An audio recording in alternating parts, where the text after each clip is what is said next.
शिवकाल, तारकासुर के पुत्र त्रिपुरासुर का वध।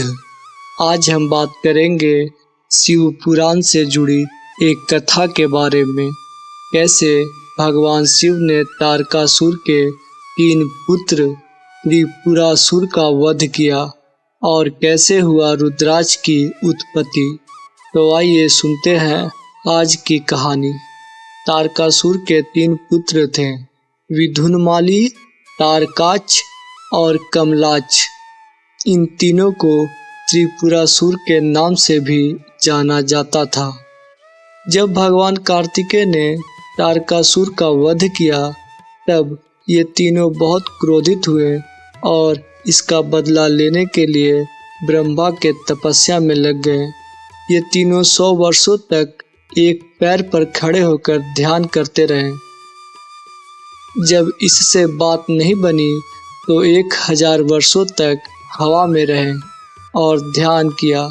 जब इससे भी बात नहीं बनी तो 1000 वर्षों तक सिर के बल खड़े होकर ध्यान करते रहे।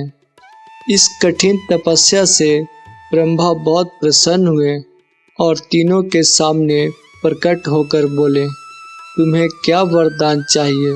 त्रिपुरासुर ने एक साथ बोला, हम तीनों को अमर होने का वरदान दीजिए। तब ब्रह्मा ने उत्तर दिया, हम अमर होने का वरदान नहीं दे सकते। तुम चाहो तो कुछ और मांग सकते हो। तीनों ने कहा, हमारे लिए 3 किले बनाए जाएं, पहला सोने का, दूसरा चांदी का और तीसरा लोहे का होगा।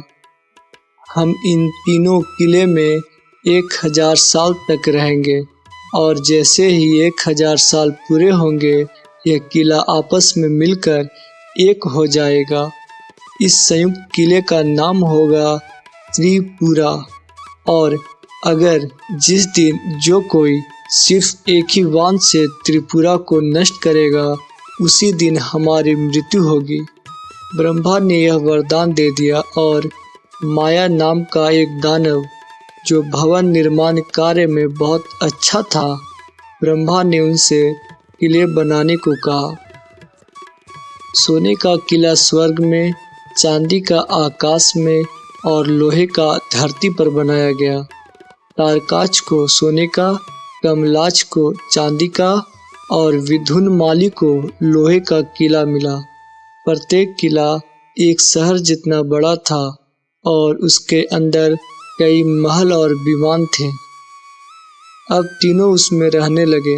समय के साथ फलने फूलने लगे और दानवों का एक अलग साम्राज्य बनाने लगे। जब यह बात देवताओं को पता चली तो देवताओं में डर का माहौल बन गया और सभी मिलकर ब्रह्मा के पास गए। ब्रह्मा ने इनकी मदद करने से इनकार कर दिया। इसके बाद वे शिव के पास गए और कहा, दानवों की शक्ति बढ़ती जा रही है जिससे हम सभी देवताओं और पृथ्वी के लोगों को खतरा हो सकता है। लेकिन भगवान शिव ने भी उनकी मदद करने से इनकार कर दिया और कहा, दानव किसी के साथ अत्याचार नहीं कर रहे हैं, इसलिए हम उन्हें मार नहीं सकते। अंत में सभी देवता भगवान विष्णु के पास जाते हैं। विष्णु देवताओं की सारी बातें ध्यान से सुनते हैं और कहते हैं, अगर हमें उन तीनों को मारना है तो सबसे पहले उन्हें अत्याचारी बनाना होगा, पापी बनाना होगा, तभी भगवान शिव उन्हें मार सकते हैं। कुछ देर बाद अपनी शक्ति से भगवान विष्णु एक मनुष्य का निर्माण करते हैं। इस मनुष्य का सिर मुंडा हुआ था, उसके कपड़े फीके थे और वह हाथ में लकड़ी का जलपात्र लिए हुए था। उसने अपना मुंह कपड़े से ढक लिया और विष्णु के पास पहुंचा और कहा, प्रभु बताइए मेरा आदेश क्या है? विष्णु बोले, मैं तुम्हें आज जो सिखाने जा रहा हूँ वह वेद के विरुद्ध है, लेकिन देवताओं को बचाने के लिए यह करना होगा। तुम धरती पर जाओ और सबको बतलाओ कि स्वर्ग और नर्क दोनों पृथ्वी पर ही है और पृथ्वी पर किए गए कर्मों का फल और दंड यही मिलेगा। तुम त्रिपुरा में जाकर राक्षसों को भी यह धर्म सिखाओ जिससे वह धर्म के मार्ग से भटक जाएं। उस मनुष्य ने ऐसा ही किया और 4 शिष्यों के साथ त्रिपुरा के पास एक जंगल में गए और उपदेश देना शुरू कर दिया। उनका उपदेश इतना प्रभावशाली था कि कई लोग परिवर्तित हो रहे थे। यहाँ तक कि ऋषि नारद भी भ्रमित हो गए और अपना धर्म परिवर्तन कर लिया। धीरे धीरे समय के साथ तीनों राक्षस भी अपना धर्म परिवर्तन कर लिए। तीनों दानवों ने वेदों का सम्मान करना छोड़ दिया। उन्होंने शिव के लिंग की पूजा करनी भी बंद कर दी। तब विष्णु और अन्य देवता शिव के पास गए और कहा, राक्षस सब दुष्ट हो गए हैं, अब उन्हें नष्ट कर देना चाहिए। उन्होंने शिवलिंग की पूजा करना भी बंद कर दिया है। शिव देवताओं के बहुत आग्रह करने के बाद त्रिपुरा को नष्ट करने के लिए मान गए।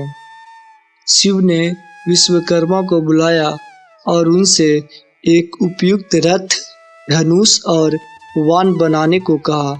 रथ पूरी तरह से सोने का बनाया गया, जिसमें चंद्रमा और सूर्य उसके पहिए बने। इंद्र, वरुण, यम और कुबेर आदि लोकपाल उस रथ के घोड़े बने। हिमालय धनुष बने, वहीं शेषनाग उसके प्रत्यंचा बने। स्वयं भगवान विष्णु वाण बने तथा अग्निदेव उसकी नोक बने। ब्रह्मा स्वयं सारथी बने। रथ अब तेजी से त्रिपुरा की ओर चल दिया। देवता भी अपने अपने अस्त्र शस्त्र के साथ शिव के साथ आए। तब तक 1000 वर्ष बीत चुके थे और तीनों किले एक ही त्रिपुरा बन गए थे। शिव ने अपने तीर में पाशुपत नामक एक दिव्य हथियार स्थापित किया और उसे त्रिपुरा पर चलाया। वाण ने पल भर में त्रिपुरा को जलाकर राख कर दिया। त्रिपुरा को जलाकर भस्म करने के बाद भोले रुद्र का हृदय द्रवित हो उठा और उनकी आंख से आंसू टपक गए। आंसू जहाँ गिरा, रुद्राक्ष का वृक्ष उग आया। रुद्राक्ष का अर्थ है शिव और अक्ष का मतलब है आँख अथवा आत्मा है। तो चलिए, आज की कहानी यहीं समाप्त होती है। सुनने के लिए बहुत बहुत धन्यवाद आपका।